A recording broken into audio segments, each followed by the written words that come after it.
Class. So today I'm talking about Leta Hollingworth, one of the most important but overlooked figures in early psychology. She reshaped how we understand giftedness, challenged the biases of her era, and pushed psychology toward more humane, evidence-based practices. And what makes her interesting is that she just wasn't doing research. She was actively fighting against the assumptions and stereotypes that shape psychology in the early 1900s.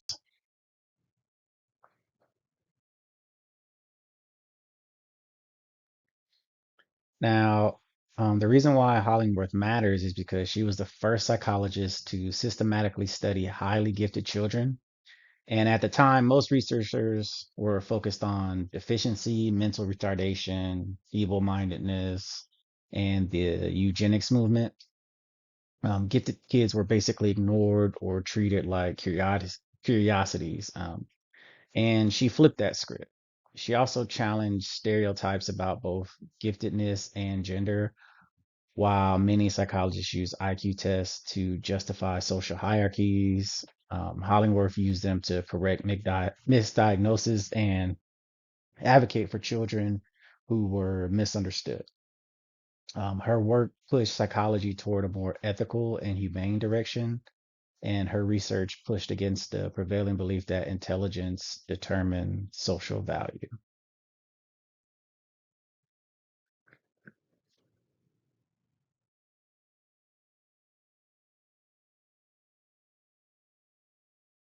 Now, to understand her impact, you have to look at the mood at this time when she was alive.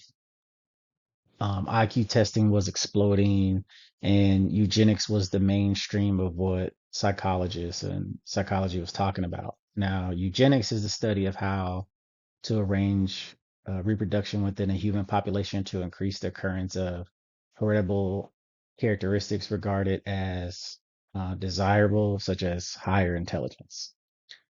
Psychologists like Henry Goddard argued that intelligence was fixed, inherited, and formed by race and class. Now, schools weren't prepared for kids who didn't fit the norm, especially those at the high end of IQ.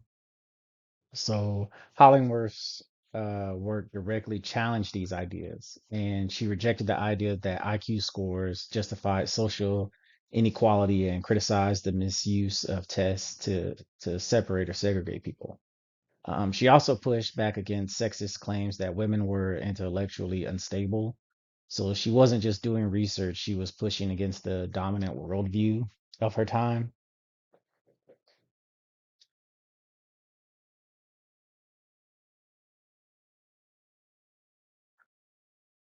One thing the textbook doesn't emphasize or talk about is how Hollingworth's difficult childhood shaped her work in a big way.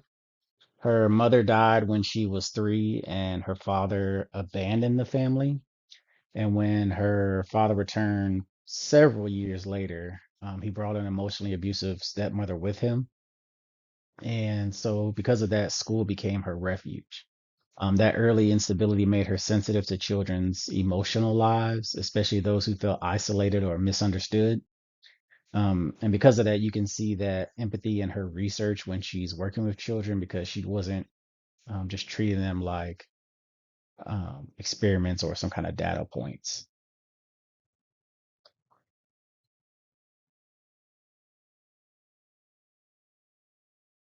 Now, before she became known for gifted education, Hollingworth worked at the Clearinghouse for Mental Defectives in New York City. For this job, she was evaluating children who had been labeled mentally defective for whatever reason. And she quickly realized while working with them that many of them weren't defective at all, but they were poor, culturally different, or misassessed by biased tests.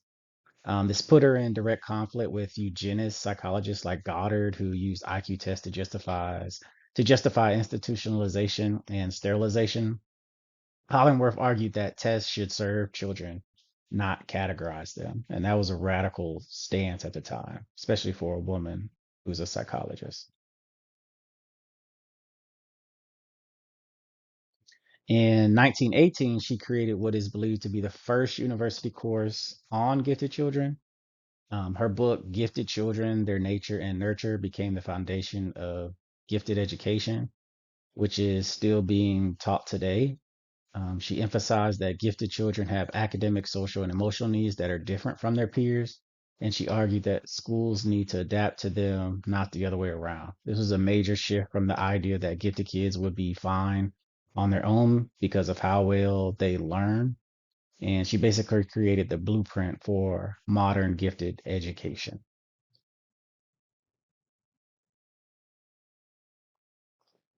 Hollingworth conducted the first long term studies of children with IQs above 180, groups so rare that there's less than 0.03% in the category, and most researchers just ignored them. She followed these children over time and documented their academic progress, their friendships, their emotional development, and family dynamics. Her findings challenged the overly optimistic view of Lewis Terman, who believed gifted kids were naturally well adjusted.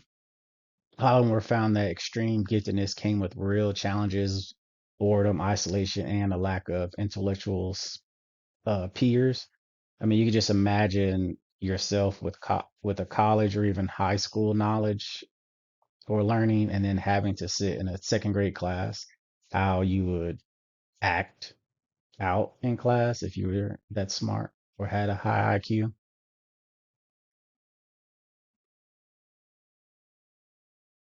Now, one of her biggest contributions was debunking the stereotype that gifted kids are socially unstable. She found that the problems weren't caused by giftedness itself, but they were caused by the environment, not necessarily a fixed trait. When kids are bored and challenged or surrounded by peers who don't understand them, they tend to struggle. And when they have intellectual peers and stimulation, they thrive in those settings. This shifted the field from a trait-based view to an interactional one.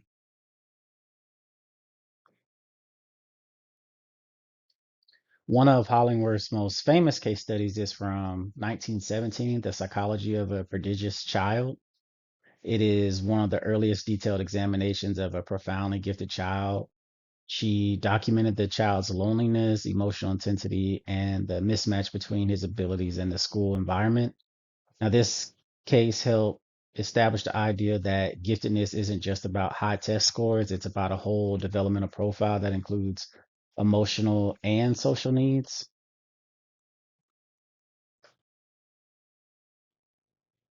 Hollingworth didn't just study gifted children, but she pushed for real changes in how schools serve them.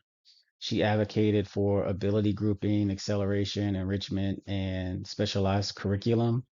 She believed that gifted children deserve the same level of support as students who struggled academically. Her ideas to this day show up in cluster grouping, early college entrance, and differentiated instruction. She was decades ahead of everyone else at her time.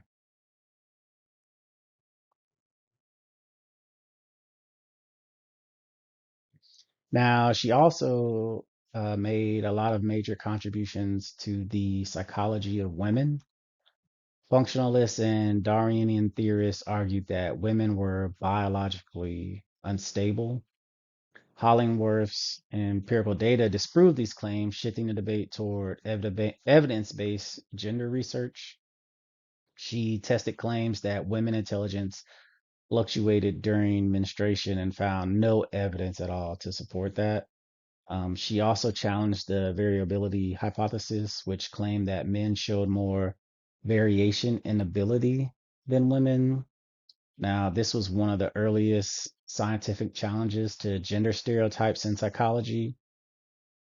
Her work helped dismantle sexist pseudoscience and open the door for women to be taken more seriously in academic and professional settings.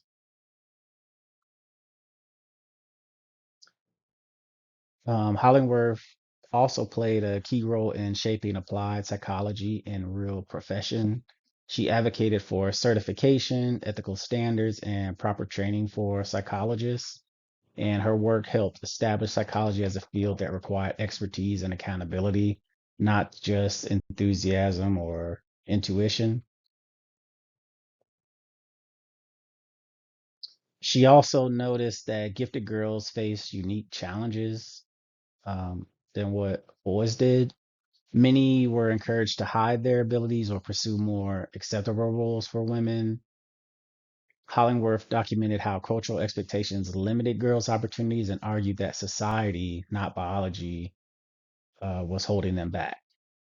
Her work helped lay the foundation for gender equity in education.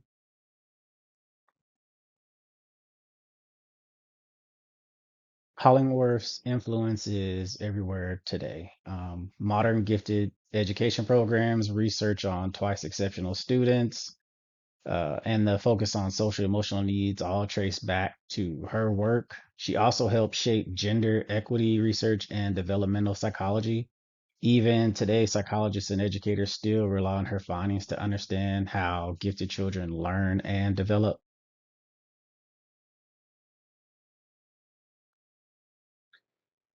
In conclusion, Hollingworth reframed giftedness as a developmental issue and not a biological oddity. She challenged the biases over time, eugenics, sexism, and the misuse of testing and replaced them with careful research and empathy. Modern psychology still builds on her findings, especially in gifted education and gender research. She's one of the clearest examples of how a psychologist can push back the norms of your time and reshape the field. And lastly, here's a list of my references for what I research. Thank you.